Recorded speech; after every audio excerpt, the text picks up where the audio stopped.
కన్యా రాశి వారికి ఈ 2026, 27 ఈ సంవత్సరం మీ జీవితంలో ఒక మర్చిపోలేని అధ్యాయం కాబోతుంది.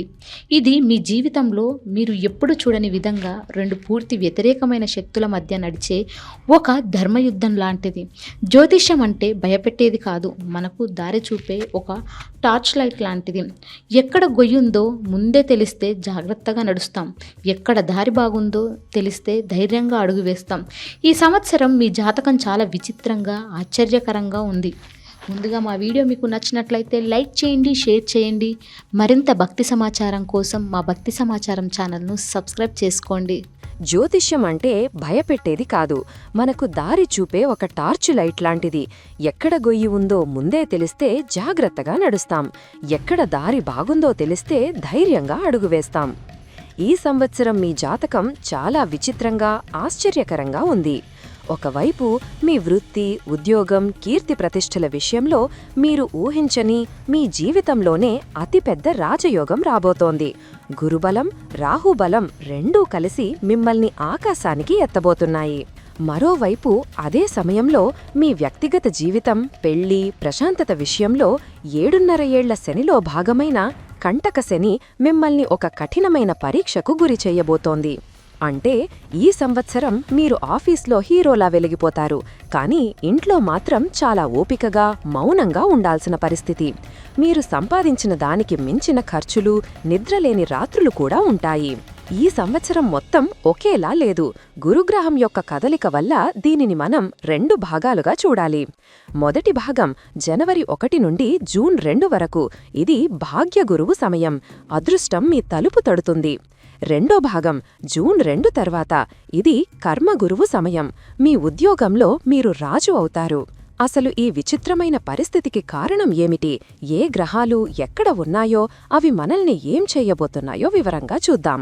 ఈ సంవత్సరం మీ జీవితం బాగుండాలన్నా లేదా ఇబ్బందులు రావాలన్నా ఈ 4 ముఖ్య గ్రహాల కదలికలే కారణం. గురువు ఈ సంవత్సరం మీ హీరో. ఈ సంవత్సరం మీకు అన్ని రకాల అదృష్టాన్ని, అవకాశాలను ఇచ్చేది గురువే. ఈయన 2 రకాలుగా ఉన్నాడు. మొదటి భాగం జనవరి 1 నుండి జూన్ 2, 2026 వరకు. గురువు మీ రాశికి 9వ ఇంట్లో ఉన్నాడు. ఇది ఒక అద్భుతమైన ₹1,00,00,000 యోగం. 9వ ఇంటు అంటే మీ అదృష్టం, మీ నాన్నగారు, మీ పెద్దలు, దైవబలం. ఇక్కడ గురువు ఉండటం వల్ల ఇన్నాళ్లు ఆగిపోయిన పనులన్నీ అవే జరిగిపోతాయి. మీరు ఏది పట్టినా అదృష్టం కలిసి వస్తుంది. పెద్దల ఆశీస్సులు, దైవబలం మీకు పూర్తిగా ఉంటాయి. రెండో భాగం జూన్ 2, 2026 నుండి. గురువు మీ 9వ ఇంటి నుండి 10వ ఇంట్లోకి మారుతున్నాడు.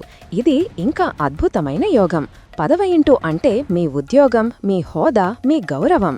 గురువు ఇక్కడికి రావటం వల్ల మీ ఉద్యోగంలో మీకు తిరుగు ఉండదు.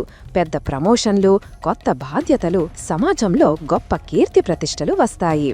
రాహువు మీ రహస్య ఆయుధం. ఈ సంవత్సరం రాహువు మీ రాశికి 6వ ఇంట్లో రోగ, రుణ స్థానంలో ఉన్నాడు. జ్యోతిష్యంలో 6వ ఇంట్లో రాహువు ఉండటమనేది ఒక విపరీత రాజయోగం. ఇది మీ జీవితంలో ఒక జాక్పాట్. 6వ ఇంటు అంటే శత్రువులు, అప్పులు, రోగాలు, పోటీ.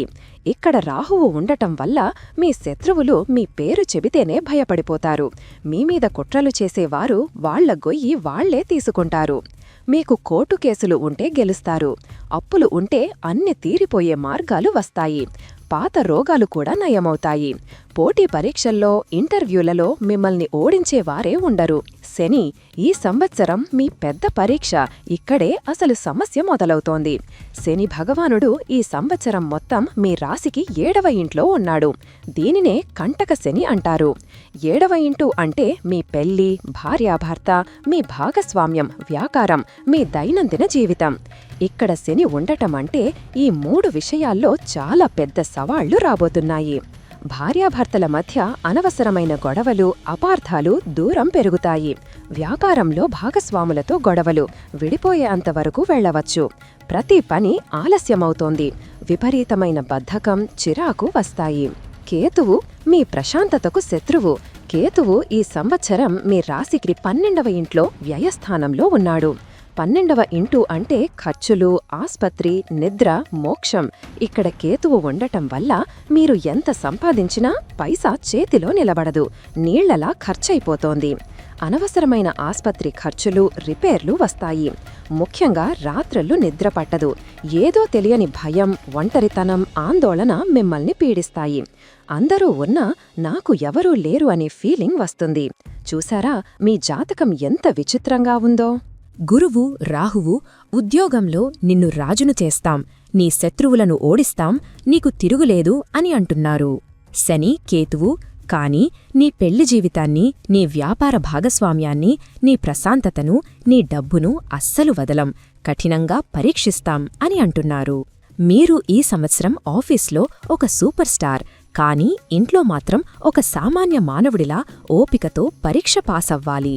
ఇప్పుడు ఈ గ్రహాల ప్రభావం వల్ల మీ జీవితంలోని ప్రతి అంశం ఎలా ఉండబోతుందో వివరంగా చూద్దాం. మొదటి భాగం జనవరి 1 నుండి జూన్ 2, 2026 వరకు. ఈ 6 నెలల కాలం గురువు మీ భాగ్యస్థానంలో ఉండటం వల్ల మీకు అన్ని రకాలుగా లక్ కలిసి వస్తుంది. ఉద్యోగం మరియు డబ్బు. ఈ సమయంలో 6వ ఇంట్లో రాహువు, 9వ ఇంట్లో గురువు ఉండటం వల్ల ఉద్యోగంలో అద్భుతంగా ఉంటుంది. మీకు మీ పై అధికారుల, బాస్ మద్దతు పూర్తిగా దొరుకుతుంది. ఇన్నాళ్లు రాని ప్రమోషన్ గురించి ఇప్పుడు మాటలు మొదలవుతాయి. రాహువు దయ వల్ల మీ మీద ఆఫీస్లో కుట్రలు చేసేవారు కూడా మీకు సపోర్ట్ చేయడం మొదలుపెడతారు. డబ్బుకు లోటు ఉండదు. అదృష్టం వల్ల డబ్బు వస్తుంది. లాటరీ, పాత పెట్టుబడులు. కానీ 12వ ఇంట్లో కేతువు ఉండటం వల్ల ఆ వచ్చిన డబ్బు వచ్చినట్టే ఖర్చయిపోతుంది. 7వ ఇంట్లో శని ఉండటం వల్ల వ్యాపారం చేసేవారికి భాగస్వాములతో చిన్న చిన్న గొడవలు మొదలవుతాయి. కుటుంబం మరియు ఆరోగ్యం. 9వ ఇంట్లో గురువు ఉండటం వల్ల మీ తండ్రిగారితో సంబంధాలు మెరుగవుతాయి. కుటుంబంతో కలిసి దైవ దర్శనాలు, తీర్థయాత్రలు చేస్తారు. ఆరోగ్యం విషయంలో 6వ ఇంట్లో రాహు ఉండటం వల్ల పాత జబ్బులు ఉన్నా అవి కంట్రోల్లోకి వస్తాయి. కానీ 7వ ఇంట్లో శని ప్రభావం అప్పుడే మొదలవుతుంది. భార్యాభర్తల మధ్య నువ్వా నేనా అనే ఈగో గొడవలు మొదలవుతాయి. 12వ ఇంట్లో కేతువు వల్ల రాత్రిళ్ళు నిద్ర సరిగ్గం పట్టకపోవడం, అనవసరమైన ఆందోళనలు ఉంటాయి. ఈ మొదటి 6 నెలలు మీ అదృష్టాన్ని ఉపయోగించి మీ పనులన్నీ చక్కబెట్టుకోవాలి. కానీ మీ పెళ్లి విషయంలో మీ భాగస్వాములతో చాలా ఓపికగా ఉండటం నేర్చుకోవాలి. రెండో భాగం జూన్ 2, 2026 తర్వాత. ఎప్పుడైతే జూన్ 2వ తారీఖున గురువు మీ 10వ ఇంట్లోకి ఉద్యోగ స్థానం అడుగుపెడతాడో అప్పటి నుండి మీ జీవితం పూర్తిగా కెరీర్ చుట్టూ తిరుగుతుంది. ఉద్యోగం మరియు కెరీర్ ఇది ఈ సంవత్సరం మీకు దొరకబోయే అతిపెద్ద బహుమతి. గురువు మిమ్మల్ని మీ ఆఫీస్లో ఒక ఉన్నతమైన స్థానంలో కూర్చోబెడతాడు. మీ మాటకు విలువ పెరుగుతుంది. రాహువు మీ పోటీదారులను, శత్రువులను తొక్కేస్తాడు. ఈ రెండూ కలిసి మీకు ఒక అన్స్టాపబుల్ శక్తిని ఇస్తాయి. మీరు ఉద్యోగంలో ఉంటే మీరు ఊహించని ప్రమోషన్, పెద్ద జీతం, కొత్త బాధ్యతలు వస్తాయి. మీరు ఎంత కష్టపడితే దానికి 10ంతల గుర్తింపు వస్తుంది. నిరుద్యోగులకు ఇది బెస్ట్ టైం. మీరు కోరుకున్న ఉద్యోగం వస్తుంది. ప్రభుత్వ ఉద్యోగాల కోసం ప్రయత్నించేవారికి ఇది ఒక వరం. వ్యాపారం. ఇక్కడే మీరు చాలా జాగ్రత్తగా ఉండాలి. ఉద్యోగం ఎంత బాగుందో వ్యాపారం, ముఖ్యంగా భాగస్వామ్య వ్యాపారం అంత ప్రమాదకరంగా ఉంది. కారణం 7వ ఇంట్లో కంటక శని. శని మీ భాగస్వామ్య స్థానంలో ఉన్నాడు. ఇది మీ వ్యాపార భాగస్వాములతో విపరీతమైన గొడవలు సృష్టిస్తుంది. నమ్మక ద్రోహాలు జరగవచ్చు. అంతా నేనే చేస్తున్నాను, వాళ్ళు ఏమీ చెయ్యకం లేదు అనే ఫీలింగ్ వస్తుంది. మీరు ఈ సంవత్సరం కొత్తగా ఎవరితోనో కలిసి వ్యాపారం మొదలు పెట్టవద్దు. ఇప్పటికే ఉంటే ప్రతి లెక్క, ప్రతి మాట చాలా పద్ధతిగా, క్లియర్గా ఉంచుకోవాలి. లేకపోతే భాగస్వామ్యం విడిపోయి కోర్టు వరకు వెళ్లే ప్రమాదం ఉంది. సలహా: స్వంతంగా ఎవరిమీద ఆధారపడకుండా చేసే వ్యాపారాలకు మాత్రం బాగుంటుంది. డబ్బు మరియు ఆర్థిక పరిస్థితి. ఇది ఈ సంవత్సరం ఒక పెద్ద డ్రామా. డబ్బు రాక 10వ ఇంట్లో గురువు, 6వ ఇంట్లో రాహు వల్ల మీ ఉద్యోగం, పని ద్వారా డబ్బు అద్భుతంగా వస్తుంది. మీ జీతం పెరుగుతుంది. అప్పులు తీరుస్తారు. డబ్బు పోక 12వ ఇంట్లో కేతువు 7వ ఇంట్లో శని ఉన్నారు. కేతువు వల్ల మీకు ఆస్పత్రి ఖర్చులు, మీకు లేదా మీ కుటుంబ సభ్యులకు బండి రిపేర్లు, ఇంటి రిపేర్లు, ఇలా మీరు ఊహించని ఆపలగని ఖర్చులు వస్తాయి. శని వల్ల మీ భార్య, భర్త లేదా భాగస్వాముల వల్ల డబ్బు నష్టపోయే అవకాశం ఉంది. ఫలితం: ఈ సంవత్సరం మీరు 10 లక్షలు సంపాదిస్తే 12 లక్షల ఖర్చు సిద్ధంగా ఉంటుంది. సంపాదన బాగుంది కదా అని అప్పును చెయ్యడం, కొత్త వస్తువులు కొనడం లాంటివి చేస్తే చివర్లో అప్పుల్లో కూరుకుపోయే ప్రమాదం ఉంది. ఇది సంపాదన సంవత్సరం కాదు, ఖర్చుల సంవత్సరం. వివాహ జీవితం మరియు కుటుంబం: ఇది ఈ సంవత్సరం మీరు ఎదుర్కోబోయే అతి పెద్ద, అతి కఠినమైన పరీక్ష. కారణం: 7వ ఇంట్లో కంటక శని. పెళ్లైన వారికి భార్యాభర్తల మధ్య దూరం పెరుగుతుంది. మీరు ఆఫీస్ పని ఒత్తిడిలో ఉంటే ఇంట్లో వాళ్ళు మిమ్మల్ని అర్థం చేసుకోరు. వాళ్ళు ఏదైనా చెబితే మీరు పట్టించుకోలేని స్థితిలో ఉంటారు. నన్ను ఎవరూ అర్థం చేసుకోవట్లేదు అని ఇద్దరూ అనుకుంటారు. చిన్న మాటే పెద్ద గొడవ అవుతుంది. కొంతమందికి పని ఒత్తిడి వల్ల కుటుంబానికి దూరంగా వేరే ఊర్లో ఉండాల్సిన పరిస్థితి కూడా రావచ్చు. ఈ సమయంలో అహం పక్కన పెట్టి చాలా ఓపికగా ఉండాలి, లేకపోతే సంబంధాలు తెగిపోయేంత ప్రమాదముంది. పెళ్లి కాని వారికి 7వ ఇంట్లో శని ఉండటం వల్ల పెళ్లి సంబంధాలు వస్తాయి, కానీ ఏదీ ఫైనల్ అవ్వదు. ప్రతిదీ చివరి నిమిషంలో ఆగిపోతుంది. వచ్చినా చాలా ఆలస్యమవుతుంది. బలవంతంగా పెళ్లి చేసుకున్నా ఆ సంబంధం నిలబడటం కష్టం. దయచేసి ఈ సంవత్సరం పెళ్లి విషయంలో తొందరపడకపోవడమే మంచిది. సంతానం: పిల్లల కోసం ఎదురుచూస్తున్న దంపతులకు ఇది కొంచెం కష్టమైన సమయం. శని, రాహువు ఇద్దరి దృష్టి మీ 5వ ఇంటి సంతాన స్థానం మీద పడుతోంది. దీనివల్ల సంతానం కలగడంలో ఆలస్యం, అడ్డంకులు వస్తాయి. 12వ ఇంట్లో కేతువు హాస్పిటల్ ఖర్చులను సూచిస్తున్నాడు. కాబట్టి తప్పకుండా మంచి వైద్యుల సలహా తీసుకోవాలి. సహజంగా గర్భం దాల్చడం కన్నా వైద్య సహాయంతో ప్రయత్నిస్తే ఫలితం ఉండే అవకాశముంది, కానీ చాలా ఓపిక అవసరం. విద్యార్థులకు, కన్యారాశి విద్యార్థులకు ఇది ఒక వరం. కారణం: 9వ ఇంట్లో గురువు మొదటి 6 నెలలు మీకు తెలివితేటలు, ఉన్నత విద్యలో విజయాన్ని ఇస్తాడు. 6వ ఇంట్లో రాహువు ఏడాది మొత్తం మీకు పోటీతత్వాన్ని ఇస్తాడు. నీట్, జేఈ, సివిల్స్ లేదా ఏదైనా కాంపిటేటివ్ పరీక్ష రాస్తుంటే మిమ్మల్ని కొట్టేవారే లేరు. 6వ ఇంట్లో రాహువు మిమ్మల్ని 100 మందిలో మొదటి స్థానంలో నిలబెడతాడు. మీరు కొంచెం కష్టపడితే చాలు, విజయం మీదే. ముఖ్యంగా జాగ్రత్త పడాల్సిన విషయాలు: కంటక శని.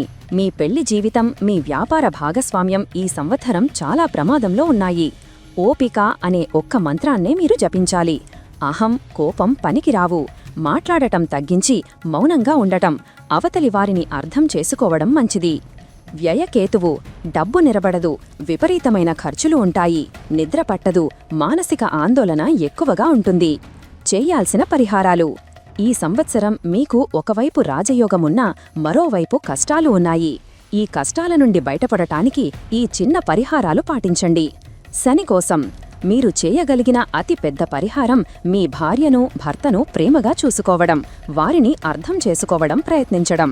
శని అంటే కల్మ, 7వ ఇల్లు అంటే మీ జీవిత భాగస్వామి. వారిని కష్టపెడితే శని మిమ్మల్ని ఇంకా కష్టపెడతాడు. ప్రతి శనివారం మీకు దగ్గరలో ఉన్న శని గుడికి లేదా హనుమాన్ గుడికి వెళ్ళండి. హనుమాన్ చాలీసా ప్రతిరోజు చదవండి. మీ కింద పనిచేసే వారికి, పని మనుషులకు, పేదవారికి, వికలాంగులకు శనివారం రోజు అన్నం పెట్టండి లేదా నల్ల నువ్వులు దానం చెయ్యండి. కేతువు కోసం: కేతువుకు అధిపతి గణపతి. ప్రతిరోజు సంకటనాశన గణేశ స్తోత్రం వినండి లేదా చదవండి. రాత్రిళ్ళు నిద్రపట్టని వారు ధ్యానం చేయడం అలవాటు చేసుకోండి. వీలైతే ఒక కుక్కకు ప్రతిరోజు అన్నం లేదా బిస్కెట్లు పెట్టండి. కేతువు శాంతిస్తాడు. రాహువు గురువు కోసం: గురువు బలం పెంచుకోవడానికి మీ తల్లిదండ్రులను, గురువులను, పెద్దవారిని గౌరవించండి. రాహు బలం కోసం ప్రతిరోజు దుర్గా స్తోత్రం వినండి. కన్యారాశివారికి ఈ 2026-2027 సంవత్సరం ఒక అగ్ని పరీక్ష. మీరు ఈ పరీక్షలో 2 భాగాలు పాసవ్వాలి. పరీక్ష 1: ఉద్యోగంలో వచ్చే అద్భుతమైన విజయాన్ని, ప్రమోషన్ను, డబ్బును చూసి అహంకారం తెచ్చుకోకుండా. పరీక్ష 2: మీ వ్యక్తిగత జీవితంలో వచ్చే తుఫానును, కంటక శని ఇచ్చే ఒత్తిడిని ఓపిక అనే ఆయుధంతో తట్టుకుని నిలగడటం. మీరు మీ ఆఫీస్ విజయాన్ని ఇంట్లో చూపించవద్దు, మీ ఇంట్లో గొడవలను ఆఫీస్లో చూపించవద్దు. ఈ బ్యాలెన్స్ అనేది మీరు నేర్చుకోవాల్సిన పాఠం. ఈ సంవత్సరం మీరు సంపాదించే డబ్బు కన్నా ఖర్చులే ఎక్కువ ఉంటాయి, కాబట్టి పొదుపు చాలా అవసరం. ఈ కంటక శనిని, వ్యయకేతుమును మీరు ఓపికతో దాటితే గురువు మరియు రాహువు ఇచ్చే రాజయోగం మిమ్మల్ని జీవితంలో చాలా ఉన్నత స్థానానికి తీసుకెళుతుంది. అంతా మంచే జరగాలని కోరుకుంటూ సర్వేజన సుఖినో భవంతు. ఈ వీడియో మీకు నచ్చినట్లయితే లైక్ చేయండి, షేర్ చేయండి. ఇలాంటి మరిన్ని వీడియోల కోసం ఛానల్ను సబ్స్క్రైబ్ చేసుకోండి. అలాగే బెల్ ఐకాన్ను నొక్కండి. దీని ద్వారా మేము చేసే ప్రతి వీడియో నోటిఫికేషన్ రూపంలో మీ వద్దకు చేరుతుంది. సర్వేజన సుఖినో భవంతు.